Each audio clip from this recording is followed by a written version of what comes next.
Ring kita tikang, ring kita tikang.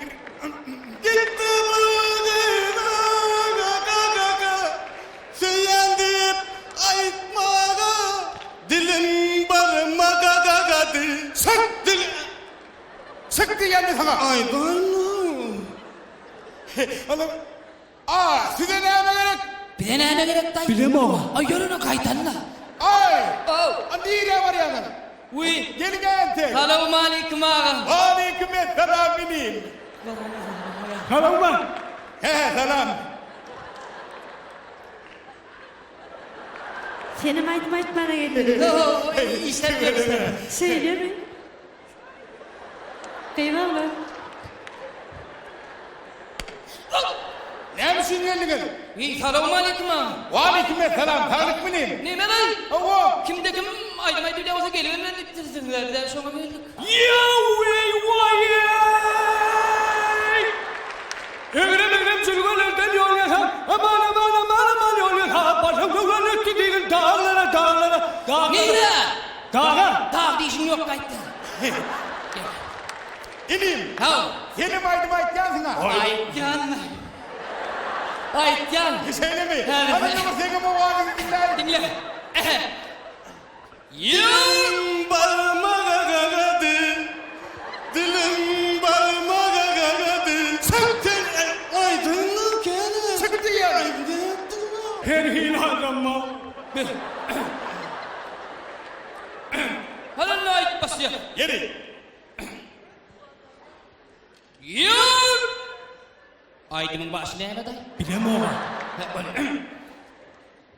Sonu yadına şunu. Bilsem öyle aytsak. Zeynep bu.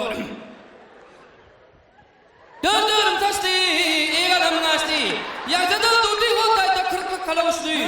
Şekilde aydınlık yok mu? Vay ba! Bami. Hava. Hadi görün ne Yine anla. ağam bir de kömük seyrekle. Ne mi kumuk gerek olsa aydı vermeyeyim. Ağa kıza yedin iki tane yok mu? Bir hava.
Gelmeyelik. Keyvani. Verik. Gelin dedim ha.